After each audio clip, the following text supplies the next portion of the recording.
A graça e a paz do Senhor à igreja e a todos que estão aqui nesta noite.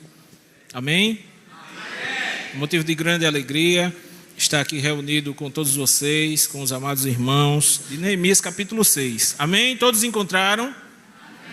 Quem não encontrou, diga misericórdia. Ainda tem muita misericórdia ainda, né? Então eu vou dar mais um tempinho para os irmãos. Neemias capítulo 6. Neemias 6, tá? Neemias 6.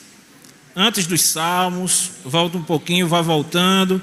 Você vai acabar encontrando aí Esdras. Vai aí, se chegou em Esdras, aí vai um pouquinho para frente, você chega em Neemias, tá? Podemos ler? Amém? Neemias 6 diz assim: tendo ouvido Sambalate, Tobias, Gesem, o arábio, e o resto dos nossos inimigos, que eu tinha edificado o muro, e que nele já não havia brecha nenhuma, ainda que até este tempo não tinha posto as portas nos portais, Sambalate e Gesem mandaram dizer-me: vem, encontremo-nos nas aldeias, no vale de Ono. Porém tentavam fazer-me mal. Enviei-lhes mensageiros a dizer: estou fazendo grande obra, de modo que não poderei descer, porque cessaria a obra, enquanto eu a deixasse e fosse ter convosco. Perdão, irmãos. Porque cessaria a obra, enquanto eu a deixasse e fosse ter convosco. 4 vezes me enviaram o mesmo pedido. Eu, porém, lhes dei sempre a mesma resposta. Então Sambalate me enviou pela 5ª vez o seu moço, o qual trazia na mão uma carta aberta, do teor seguinte: entre a gente se ouviu, e Gesem diz que tu e os judeus intentais revoltar-vos. Por isso reedificas o muro, e segundo se diz, queres ser o rei deles, e puseste profetas para falarem a teu respeito em Jerusalém, dizendo: este é o rei em Judá. Ora, o rei ouvirá isso, segundo essas palavras. Vem, pois, agora e consultemo-nos juntamente. Mandei dizer-lhes, Neemias disse: de tudo o que dizes, coisa nenhuma sucedeu. Tudo teu coração é que o inventas. Porque todos eles procuravam aterrorizar-nos, dizendo: as suas mãos largarão a obra e não se efetuará. Agora, pois, ó Deus, fortalece as minhas mãos. Tendo eu ido, Neemias está dizendo que ele foi à casa de Semaías, filho de Delaías, filho de Meetabel, que estava encerrado, disse ele: vamos juntamente à casa de Deus, ao meio do templo, e fechemo-nos as portas do templo, porque virão matar-te. Aliás, de noite virão matar-te. Porém eu disse: homem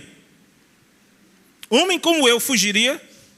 E quem há como eu que entre no templo para que viva? De maneira nenhuma entrarei. Então eu percebi que não era Deus quem o enviara. Tal profecia falou ele contra mim, porque Tobias e Sambalate o subornaram. Para isto subornaram, para me atemorizar e para que eu assim viesse a proceder e a pecar, para que tivessem motivo de me infamar e me vituperassem. Lembra-te, meu Deus, de Tobias e de Sambalate, no tocante a estas suas obras, e também da profetisa Noádia ou Noadia, e dos mais profetas que procuraram aterrorizar-me. Acabou-se, pois, o muro aos 25 dias do mês de Elul, em 52 dias. Sucedeu que, ouvindo-o todos os nossos inimigos, temeram todos os gentios, nossos circunvizinhos, e decaíram muito do seu próprio conceito, porque reconheceram que por intervenção do nosso Deus é que fizemos esta obra. Também naqueles dias, alguns nobres de Judá escreveram muitas cartas que iam para Tobias, e cartas de Tobias que vinham para eles. Pois muitos em Judá lhe eram ajurumentados, porque era genro de Secanias, filho de Ará, e seu filho Joanã se casara com a filha de Mesulão, filho de Berequias. Também das suas boas ações falavam na minha presença, e as minhas palavras lhe levavam a ele. Tobias escrevia cartas para me atemorizar. Vamos baixar a cabeça, vamos fechar os olhos, vamos orar ao Senhor. Senhor Deus e eterno Pai, te damos graças, Senhor Deus, pela leitura da Tua palavra mais uma vez. Esse texto, Senhor Deus, que vem sido repetido, Senhor, e que já foi explanado ontem, Senhor Deus, com excelência pelo Teu servo Gilson.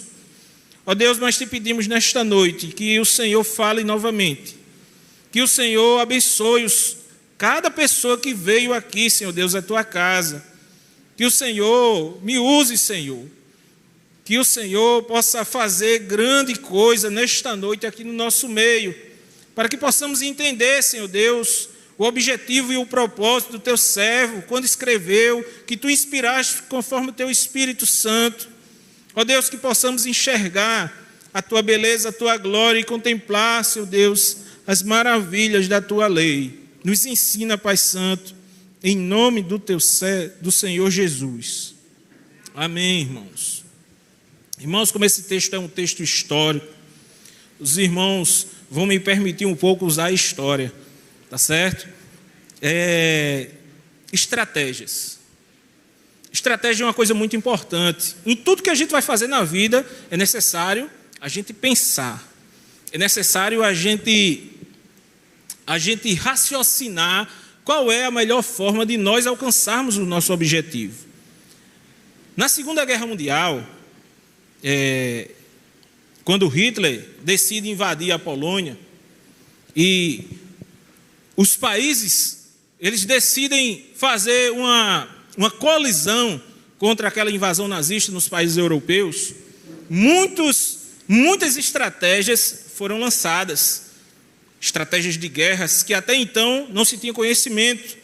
Muita informação e contra-informação era divulgada com o objetivo de facilitar e pegar os seus inimigos.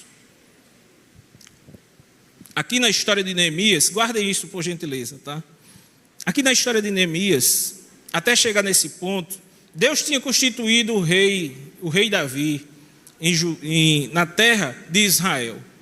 Davi era um homem bom, um homem justo diante de Deus. Quando Davi morre, o seu sucessor é Salomão.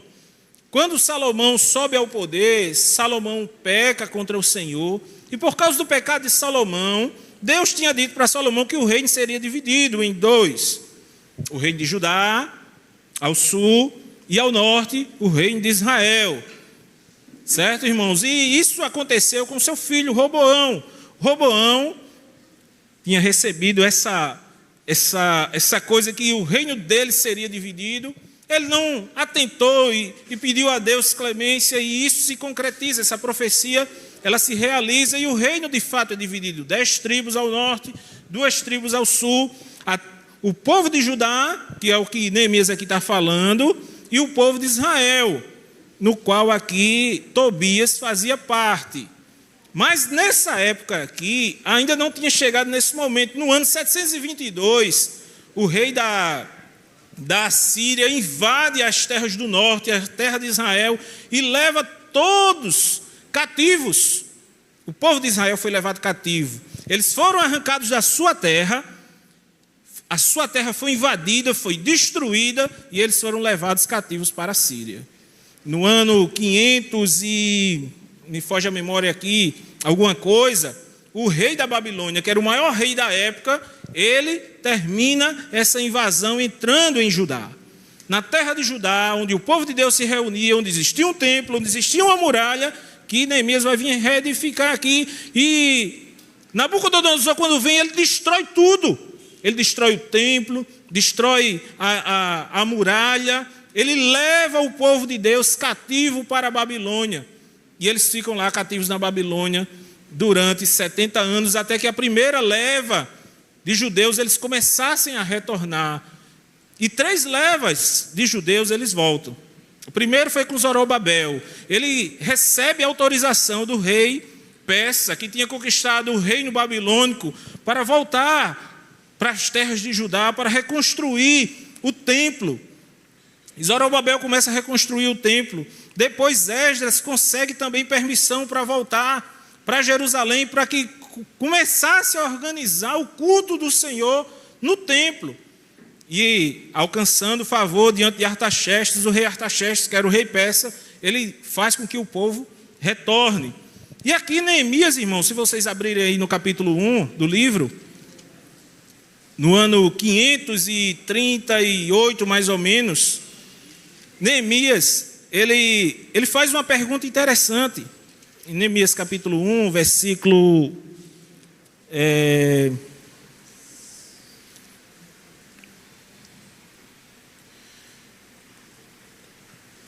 versículo 3, ele ouve dizer que alguém de Judá foi para o rei, ou seja, foi para o reino da Pérsia. Veio Anani, o versículo 2, né, um dos meus irmãos, com alguns de Judá. Então lhes perguntei pelos judeus que escaparam e que não foram levados para o exílio à cerca de Jerusalém. Então Anani disse para Neemias o seguinte, disseram-me, os restantes dos que não foram levados para o exílio e se acham lá na província estão em grande miséria e desprezo. Os muros de Jerusalém estão derribados e as suas portas estão queimadas. Então, Neemias, quando escutou isso, ele se entristeceu muito, como um homem de Deus, temente ao Senhor, e sabia uma coisa muito importante, ele sabia que aquela terra era a terra prometida por Deus, e ele sabia que ali existia o povo de Deus que estava vivendo em miséria. Isso entristeceu muito Neemias. Quando você escuta dizer que seu irmão está no estado de lamentação, o que é que você faz? Você se entristece? Você toma a atitude que Neemias vai tomar aqui. Neemias, sabe o que Neemias fez? Ele jejuou e orou muito. Ele jejuou e orou muito por esse povo, para que Deus providenciasse um meio de aquela terra ela ser restaurada, daquele povo ele ser tirado da miséria, ser restabelecido a sua dignidade, que eles fossem reconhecidos como de fato são povo de Deus, do Deus que fez os céus e a terra, do Deus que fez todas as coisas, que o ouro da terra todo pertence a Ele, que toda a força é dEle. Mas o seu povo estava vivendo numa miséria. Então Neemias chora, Neemias lamenta. O povo de Deus está nessa condição, e ele chora e ora e jejuma pelo povo de Deus. Nós devemos orar, irmãos, uns pelos outros. A Bíblia vai dizer lá no Novo Testamento que nós devemos fazer constantes as nossas orações em favor uns dos outros. Uns dos outros. Então o que é que acontece? Neemias, ele faz o seguinte, ele comparece diante do rei. E Neemias nunca tinha comparecido diante do rei, servindo ao rei, no palácio real, ao rei Artaxerxes. Era um rei considerado mau na história, né? O rei Artaxerxes era um rei perverso, irmãos. Só que Neemias era o seu copeiro. Era o seu copeiro, um homem de confiança do rei, um homem altamente inteligente, altamente qualificado para a posição que exercia. Não era qualquer pessoa que devia estar ali. E Neemias comparece diante do rei, e o rei nota que Neemias está triste. E ele disse: por que você está triste, Neemias? E ele disse: o meu povo está na miséria, as ruínas estão destruídas. E o rei pergunta: o que é que eu devo fazer para que a sua alegria se restabeleça? Ele disse: me permita ir até a minha terra e restabelecer as muralhas. E o rei disse: vá, e o que é que você quer mais? Aí ele viu que Deus tinha aberto uma porta grande para ele. Ele disse: eu preciso de uma carta, me dando autorização para passar pelos vales, me dando autorização de quando chegar diante do povo de Deus e diante dos outros que fazem dos outros governantes que reinavam naquela terra, eu tenho autoridade de dizer, eu estou aqui não em meu nome, mas eu estou em nome de um rei. O rei da Pérsia, que comandava o mundo todo na época. Para que eu tenha autoridade.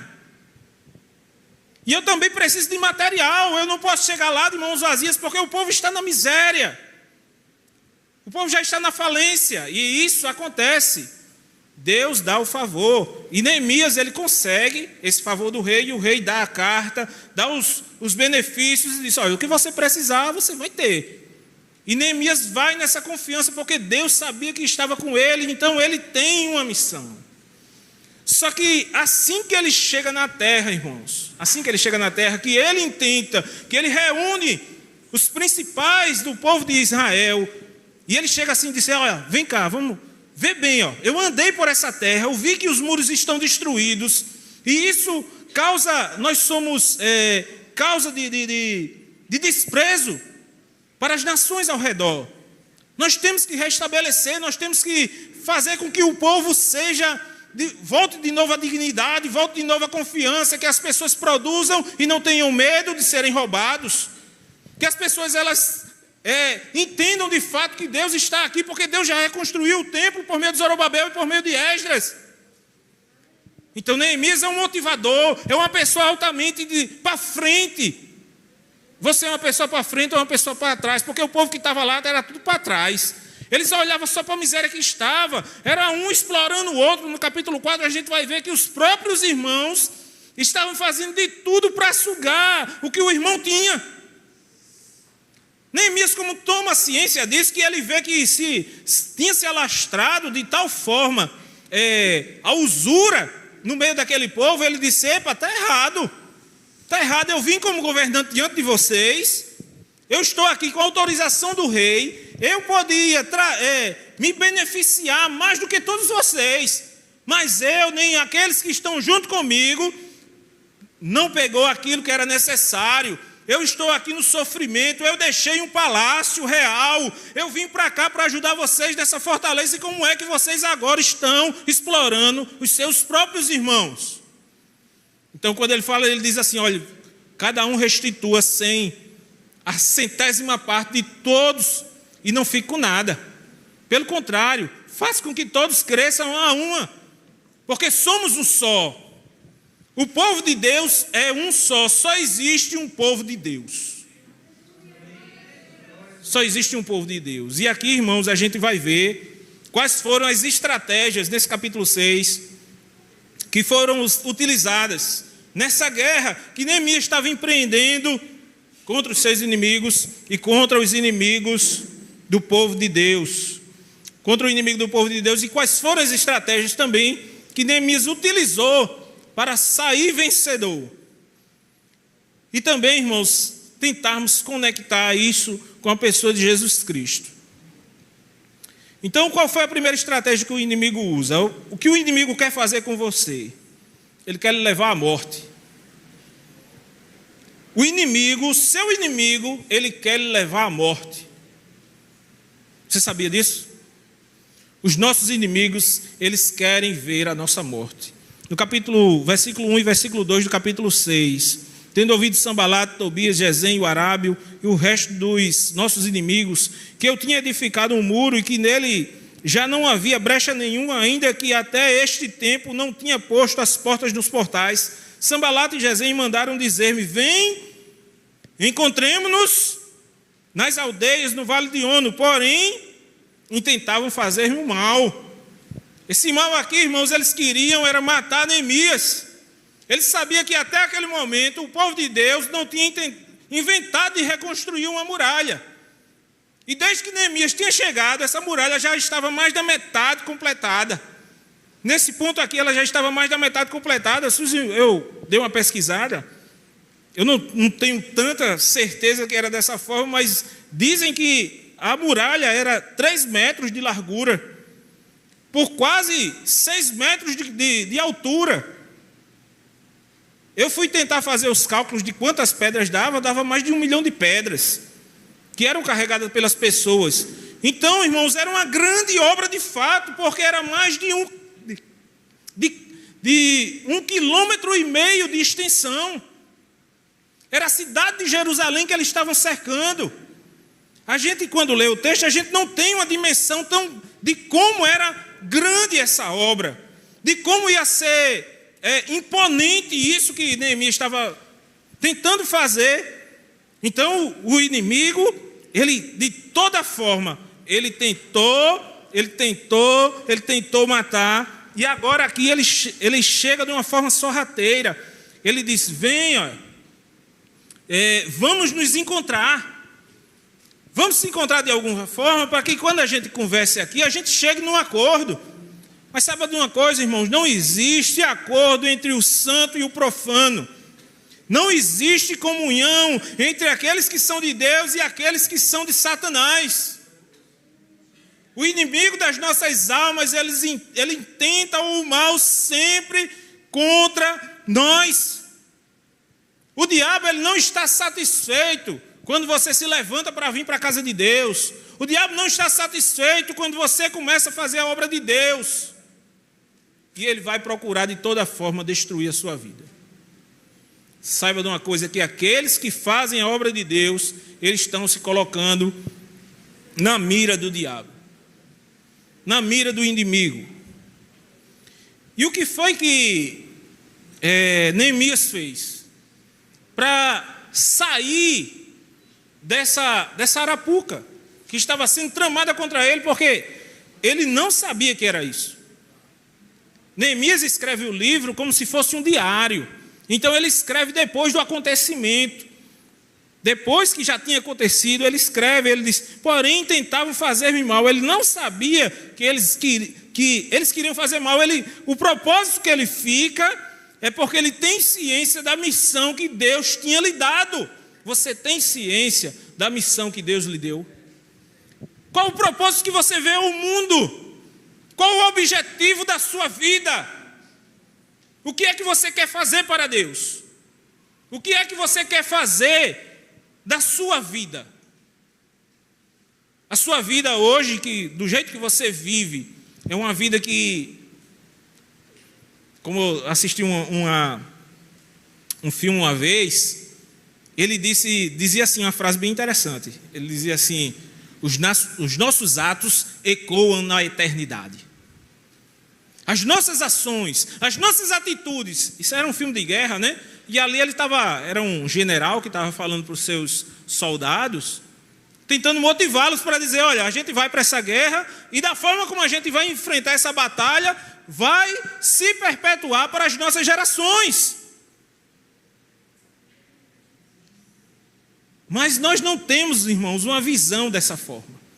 A visão bíblica é que a eternidade aqui, de fato, é uma eternidade. Não é apenas uma passagem de conhecimento, de entendimento. Pelo contrário, é uma vida, de fato, com Jesus ou no inferno.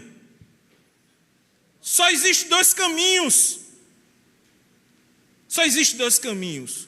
Não vai existir uma perpetuidade para sempre aqui de pessoas aqui na terra, onde uma geração vai dar a vez a outra geração e assim sucessivamente, e um dia isso vai acabar. Os céus estão entesourados para fogo, Jesus vai voltar. Jesus disse isso.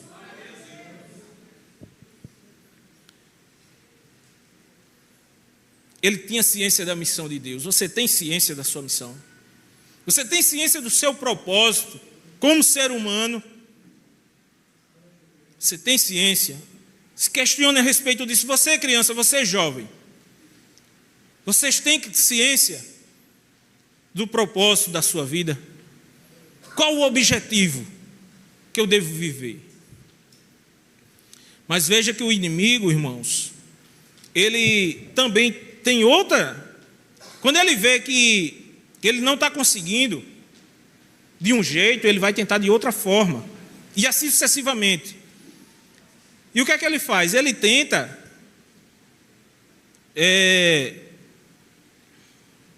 perdão, irmãos.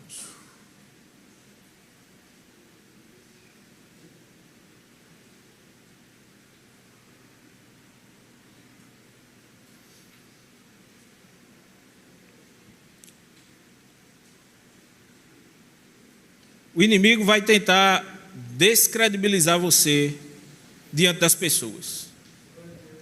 Descredibilizar você. No versículo 5, sim, perdão, irmãos, no versículo 3, versículo 4, ele disse: enviei-lhes mensageiros a dizer: estou fazendo grande obra, de modo que não poderei descer, porque cessaria a obra enquanto eu a deixasse e fosse ter convosco.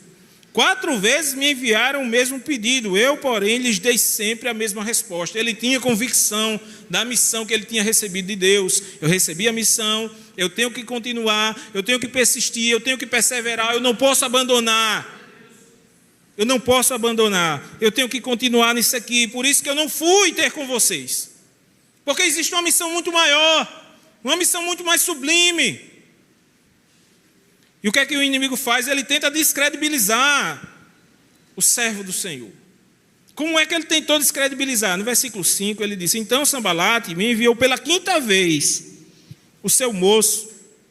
E aqui, irmãos, olha, veja bem, as propostas do inimigo, elas são tentadoras. E as tentações do inimigo, elas são persistentes. O inimigo, ele não só vem uma vez não, ele vai vir várias vezes tentando e tentando e tentando. Ele está em derredor de nós, como um leão procurando, rugindo a quem possa tragar. Mas isso não quer dizer que pela insistência algo se torna bom não, irmãos. Não é como aquela história que diz que uma mentira dita 1000 vezes se torna uma verdade. Não, a mentira sempre será mentira. Ele trazia na mão uma carta aberta. O que significa isso, irmãos? Uma carta aberta. Isso aqui é um ponto importante. E ele diz do teor seguinte: entre as gentes se ouviu, e Gesem diz que tu e os judeus intentais revoltar-vos, por isso reedificas o muro. E segundo se diz, queres ser o rei deles, e puseste profetas para falarem a teu respeito em Jerusalém, dizendo: este é rei em Judá. Ora, o rei ouvirá isso segundo essas palavras. Vem, pois, agora e consultemos juntamente. Então, o que isso quer dizer? Essa carta aberta, irmãos, ele, na época, quando era enviada uma carta de um governante para outro governante, as cartas elas eram fechadas. Só quem sabia o teor da carta era o governante que recebia a carta. Os irmãos estão entendendo isso? A estratégia do inimigo foi fazer o quê? Dar ciência ao povo, para que o povo temesse, para que o povo ficasse com medo, dizendo assim: olha, isso está se propagando por aí, isso não vai dar certo, porque o rei Artaxerxes, ele é um rei perverso, ele é um rei mau, ele vai vir, vai atacar Jerusalém, vai destruir de novo as muralhas e talvez destrua até o templo e nos mate. A estratégia do inimigo era impor medo, e várias vezes ele vai repetir isso. Nesse texto ele vai dizer: ele procurava me atemorizar, eles procuravam me atemorizar, eles procuravam me atemorizar. Então essa carta aberta ela foi dada como uma cilada para Neemias. Mas o que é que Neemias fez, irmãos? Veja no versículo 8. Mandei dizer-lhe: de tudo o que dizes, coisa nenhuma sucedeu. Tudo teu coração é que o inventas. Ele tinha certeza da sua integridade. Ele tinha certeza da pessoa que era. Ele tinha certeza do que tinha dito. Ele tinha certeza do que estava acontecendo. Se você for posto em xeque hoje, você vai ter essa integridade que Neemias estava aqui? Você foi posto em xeque. Olha, estão dizendo isso de você. Será que você tem a mesma integridade de Neemias dizer: não? Nada disso me aconteceu. Nada disso. Eu não estou intentando contra o rei. Eu não estou levantando profetas para falar em meu favor. Eu não estou tentando ser o rei de vocês. Pelo contrário, vocês estão mentindo. Vocês inventam coisas. E o que é que ele faz no versículo 9, irmãos? Veja bem, que todos eles procuravam aterrorizar-nos. Atemorizar-nos. As suas mãos largarão a obra e não se efetuará. O que os inimigos intentavam era parar a obra de Deus. Mas o que é que ele diz? Neemias, diante disso, o que é que Neemias faz? Novamente, Neemias, ele diz assim: ó Deus, fortalece as minhas mãos. Senhor, fortalece as minhas mãos para que eu não pare. Fortalece as minhas mãos para que eu continue. Porque tu sabes que eu sou um homem digno e íntegro. Eu tenho me portado diante de ti com piedade, com santidade. Eu não tenho abandonado a tua lei. Pelo contrário, estou cumprindo a tua missão, Senhor. Me fortalece não para que eu me atemorize, mas que eu tenha intrepidez e seja forte e continue e batalhe. Não me deixe atemorizar, Senhor. Fortalece as minhas mãos. Fortalece as minhas mãos. Ele ora ao Senhor, é a chave, irmãos, do cristão, é a chave do crente, é a chave daquele que teme ao Senhor. Ele é falar com Deus, é falar com o Senhor.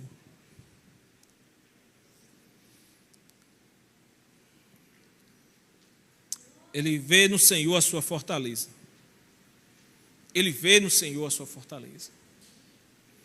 Terceira estratégia, irmãos, que os inimigos eles fazem é fazer com que a sua piedade, o seu padrão de vida espiritual e moral seja lançado fora. Versículo 10. Veja bem, irmãos, o que o inimigo fez.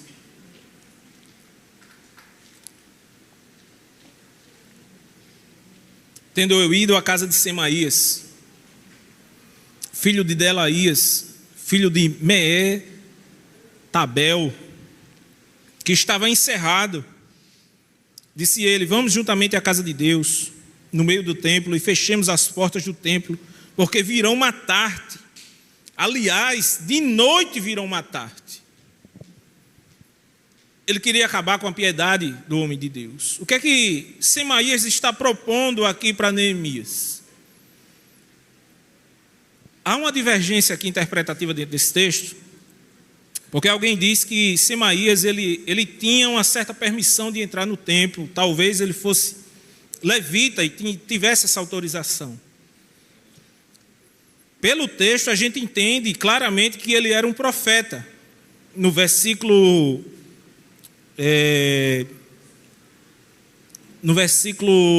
12, ele vai dizer: tal profecia falou ele contra mim, não é? Então a gente sabe que ele era um profeta, provavelmente um profeta de Deus, que falava da parte de Deus. E ele estava encerrado, e há uma divergência aqui, porque alguns vão dizer que ele estava encerrado com medo de ser morto, assim como Neemias também estava sofrendo risco de morte, risco de tirarem a vida dele. Então Semaías, ele se esconde dentro da sua casa para não ser morto. Tá certo? Então, Neemias sabe que Semaías está lá e ele vai se encontrar com Semaías e ele diz: por que você está assim desse jeito? E ele disse: olha, eu sei porque Deus falou comigo. Ele está quase dizendo isso porque eles vão vir te matar esta noite, mas tem uma saída para a gente. Qual é a saída? É a gente entrar dentro da casa do Senhor, dentro do templo do Senhor, e se a gente se refugiar ali, no templo do Senhor. Eles não vão nos encontrar, eles não vão ousar entrar no templo e te matar lá dentro do templo. Os irmãos sabem as implicações disso? Sabe quais são as implicações disso, irmãos? Existem duas histórias na Bíblia que contam de pessoas que, pelo menos que eu lembro agora, de pessoas que entraram no templo indevidamente e fizeram coisas que não deveriam fazer. A primeira que me vem à memória é quando Salomão assume o trono. Um dos generais de Davi, que não apoiou Salomão, chamado Joabe, o que é que ele faz? Ele entra no templo e ele segura no templo não, ele entra dentro do tabernáculo e ele segura os chifres do altar. O que era esse símbolo? Esse símbolo era um símbolo dizendo assim: olha, eu estou segurando no altar do Senhor e eu não posso morrer. Eu tenho que ser julgado de uma maneira diferente. Estou pedindo misericórdia. Eu estou apelando para Deus. Só que esse tipo de apelação permitido nas Escrituras era para pessoas que matavam outros sem intenção. Sem intenção. E Joabe, ele tinha matado com a intenção. Joabe tinha feito algo mal e ele morreu. Por isso que Salomão disse: vai e mate ele lá mesmo. Nem se preocupe, pode matá-lo. Ele vai e mata. O outro, que entrou no templo pensando ser sacerdote do Senhor, pensando que poderia fazer aquilo, e se deu mal, foi o rei Uzias. O rei Uzias, ele vivia de tal forma e gozava de tanto prejuízo que ele disse: agora eu vou entrar no templo do Senhor. E quando ele entra indevidamente no lugar que não lhe era permitido, o que é que vem sobre Uzias? Vem a lepra. O rei ficou leproso até o fim da sua vida.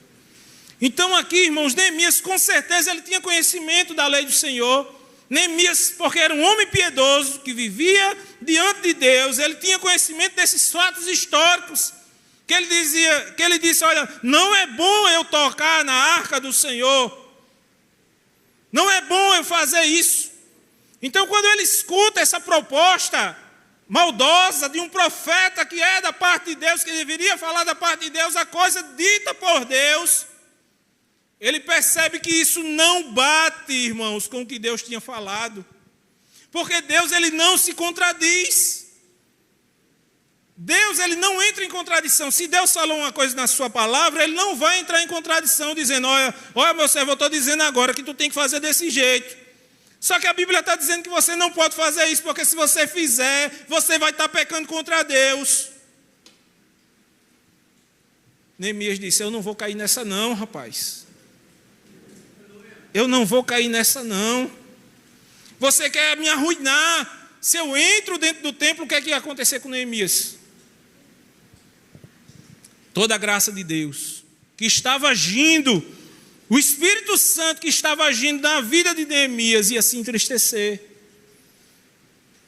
Ele diante do povo, ele ia ser mal visto.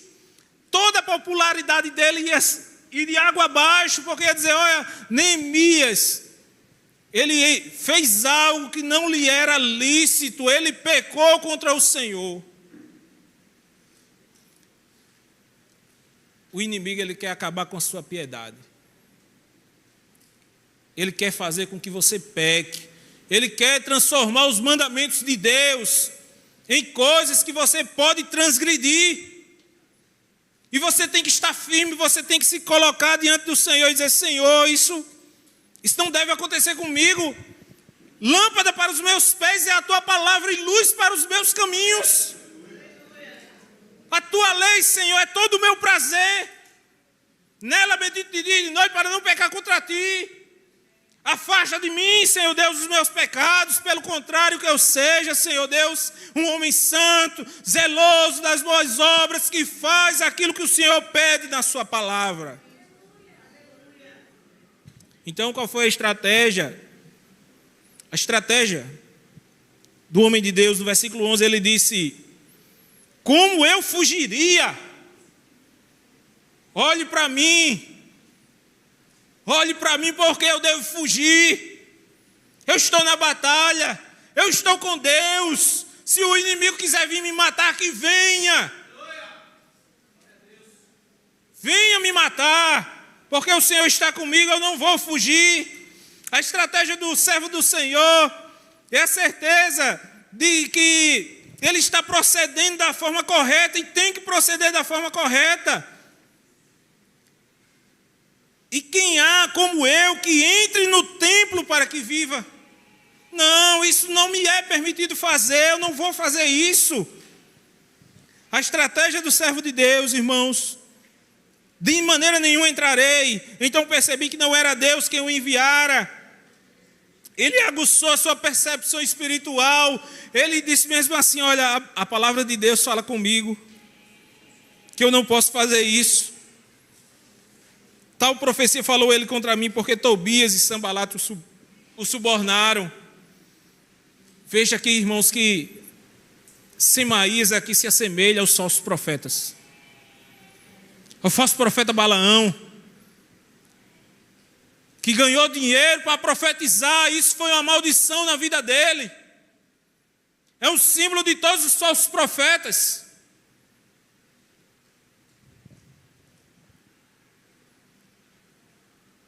E veja que o que é que ele diz? Eles me subornaram, versículo 13, novamente, para me atemorizar, e para que eu assim viesse a proceder e a pecar, para que tivessem motivo de me infamar e de me vituperarem. Aí o que é que ele faz? Ele ora ao Senhor, e aqui é uma oração imprecatória, irmãos. Ele não pede misericórdia. Ele não pede misericórdia. Senhor, tem misericórdia desses homens. Ele não faz isso. O que é que ele diz? Olha, lembra-te, meu Deus, de Tobias e de Sanbalat no tocante a estas suas obras. E também da profetisa Noadia, e dos mais profetas que procuraram aterrorizar-me. Então existiam muitos irmãos dentro do povo de Deus, existiam falsos profetas. Pessoas falsas, que estavam falando não da parte de Deus, mas estavam falando da parte do homem, tinham se vendido ao dinheiro, tinham se vendido ao inimigo, eram servos do inimigo dentro da casa de Deus. Tem muita gente que diz assim: rapaz, eu não vou para a igreja não, porque lá tem muita gente sem futuro. O cara vai para a igreja pensando que lá é todo mundo santo, né? Todo mundo piedoso, é todo mundo com um anelzinho em cima da cabeça, é todo mundo anjo já. Não, irmãos. Aqui tem servos de Deus e aqui tem servos do diabo.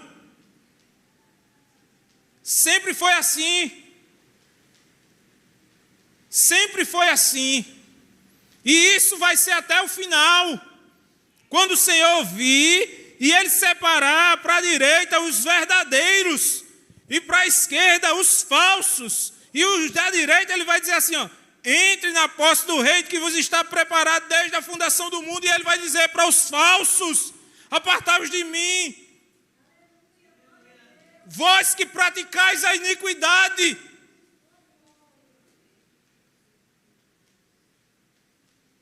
Senhor, em Teu nome fizemos milagres, em Teu nome profetizamos, em Teu nome falamos outras línguas. Nunca vos conheci. Nunca vos conheci. Se isso não lhe choca, eu não sei mais o que pode te chocar. Eu não sei mais o que pode mexer com você. Escutar no último dia: apartai-vos, malditos, para o fogo eterno.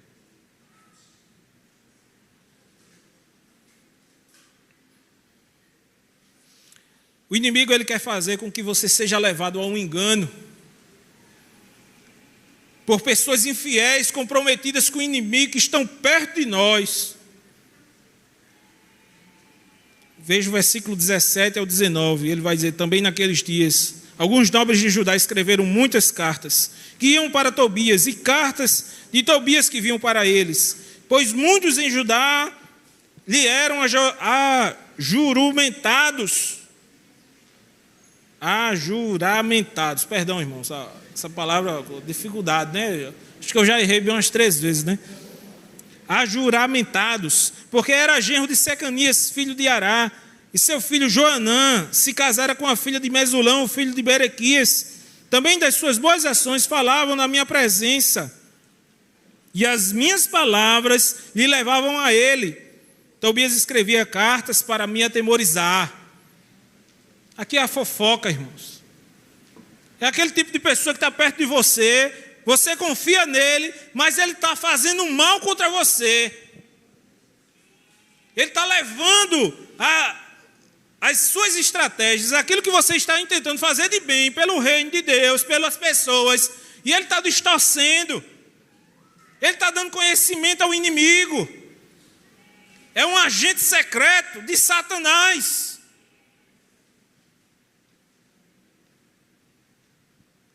A fofoca, irmãos, é terrível.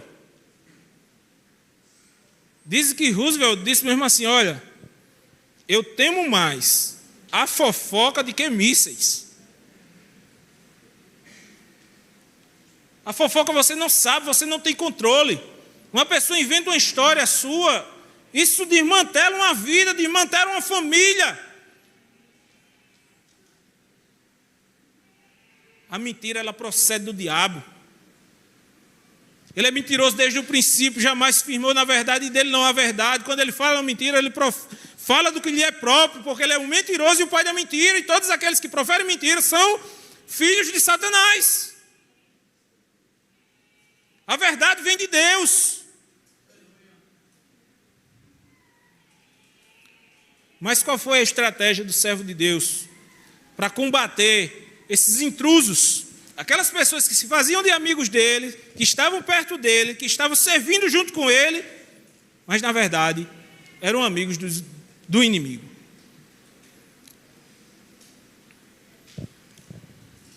Ele aguçou novamente a sua percepção.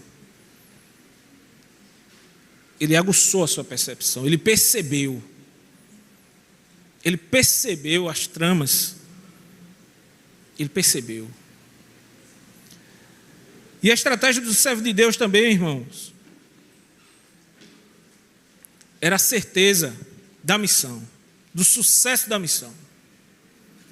Amém? A certeza do sucesso da missão.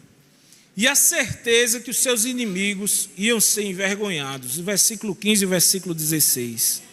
Acabou-se, pois, o muro aos 25 dias do mês de Elu. Em 52 dias. Amém, irmãos? Uma muralha gigantesca que ele estava construindo. Com a força de todos que se empenharam, em 52 dias ele concluiu. Sucedeu que, ouvindo, todos os nossos inimigos temeram.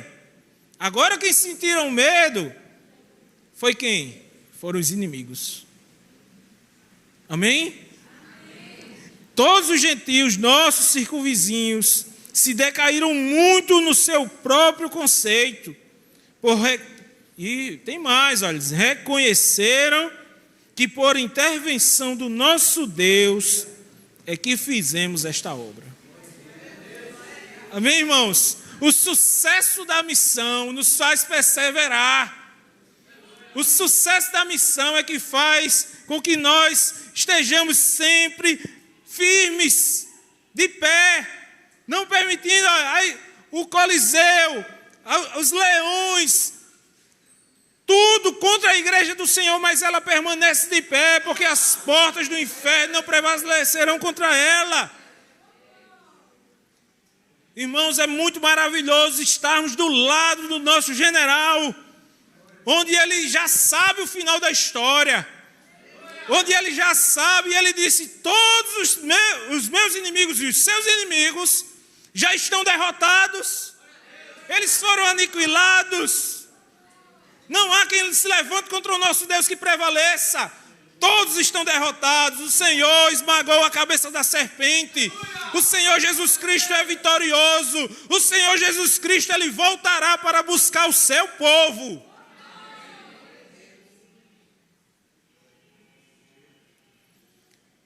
Você está de que lado? De que lado você está?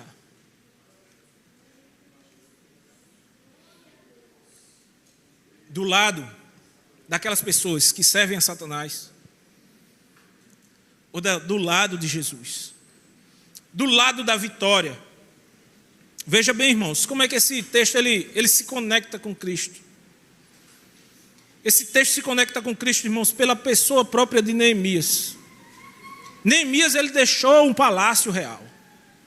Nosso Senhor Jesus, ele deixou o céu de glória para vir habitar aqui juntamente conosco, para morrer por nós, Diferente de Neemias, Jesus ele se entrega nas mãos dos seus inimigos para triunfar depois. Amém, irmãos? Jesus Cristo ele morre, mas ele ressuscita. E na sua ressurreição existe a vitória. O inimigo ele foi envergonhado aqui em Neemias. O inimigo foi envergonhado na vitória de Jesus Cristo na cruz do Calvário. Jesus Cristo disse: a minha vida eu a mesma dou, ninguém a toma de mim, porque pelo contrário eu vim entregar a minha vida em resgate de muitas pessoas. Eu vim fazer e reconstruir a nova humanidade. Eu vim fazer um novo povo. Eu vim resgatar pessoas do império das trevas para o reino do Filho do seu amor. Jesus Cristo ele veio fazer com que as pessoas elas se tornem novas criaturas. Você está destruído por causa do pecado, como o muro aqui que Neemias estava reconstruindo. O pecado lhe destruiu, o pecado lhe consome. Mas o Senhor Jesus, através do sangue dele, restaura tudo que está destruído. Ele tira esse coração de pedra, ele coloca um coração de carne, para ser sensível à voz do Espírito, para ser sensível à voz de Deus, para amar ao Senhor com todo o seu coração, com toda a sua força, com todo o seu entendimento. O Senhor Jesus, ele lhe promete nova vida. Ele lhe promete, irmãos, não uma cidade, não uma casa apenas aqui na terra. Pelo contrário, é uma cidade celestial. É uma cidade que vai vir já com o muro feito. É uma cidade que tem ruas de ouro e de cristal. As coisas gloriosas. Isso aqui que Neemias fez, irmãos, comparado ao que Jesus fez, não é nada. O que Jesus fez é muito maior e muito mais sublime, de tal forma que a gente não pode nem dizer. Não há palavras para descrever. Jesus Cristo veio restaurar. Jesus Cristo é o caminho, a verdade e a vida. Jesus Cristo é a ponte que une o homem a Deus. Jesus Cristo é aquele que intercede por nós. Jesus Cristo é a fonte de vida. E ele diz: vinde a mim, todos que estão cansados e sobrecarregados, e eu vos aliviarei. Que o Senhor Deus nos abençoe.